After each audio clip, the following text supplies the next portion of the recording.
Bienvenue dans un État mondialement connu des amateurs pour sa nature et ses grands espaces. Mais bientôt, le Colorado sera tout aussi réputé pour ça, le commerce du cannabis. Ici, depuis un an, on produit la marijuana à l'échelle industrielle. Chez Medicine Man, on fait pousser et sécher des tonnes de cannabis comme si c'était des tomates, mais pour un chiffre d'affaires bien plus lucratif. On fait 3 millions d'euros de revenus et on prévoit 8 millions d'euros l'année prochaine. Andy Williams n'a pourtant rien d'un dealer.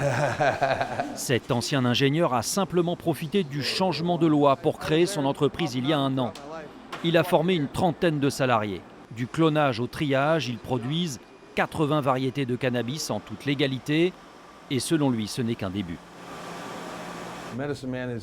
On est en train de faire passer le cannabis d'une sous-culture à l'étape industrielle. Et on sera le leader des États-Unis et bientôt du monde entier. Et si on en est là, c'est parce qu'évidemment la consommation explose. Depuis la légalisation, il y aurait non plus 100 000 mais 200 000 consommateurs. Alors un peu partout, on voit apparaître des commerces d'un genre nouveau. Des bâtiments décorés de cette plante, la marijuana, que l'on appelle des dispensaires, des centres médicaux. Mais à l'intérieur, pas de médecins. Essayons ça. C'est le même cannabis que celui que vous avez vu tout à l'heure, désormais transformé en bonbons ou gâteaux. Angela en raffole. J'aime bien essayer des nouveaux produits parce qu'ils ont tous un effet différent.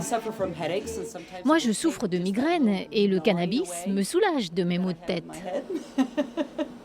Derrière le comptoir, avec leur chemise des années 70, des assistants médicaux qui conseillent les patients. Space cake.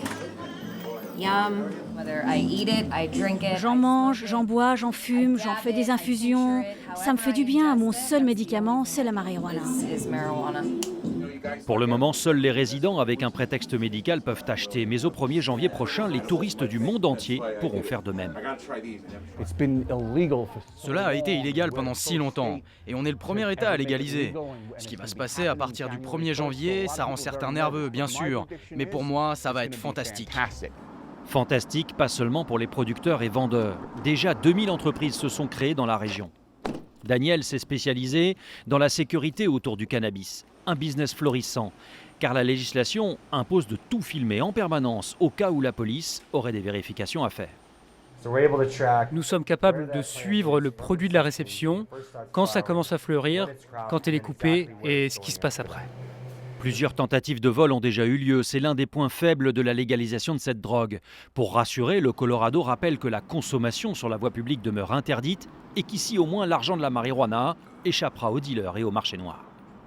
Mais l'industrie du cannabis va également soulager les dépenses publiques car ces plantes sont bien entendu taxées et elles devraient rapporter quelques 40 millions d'euros chaque année, de quoi financer l'intégralité du budget de l'éducation dans un État comme le Colorado.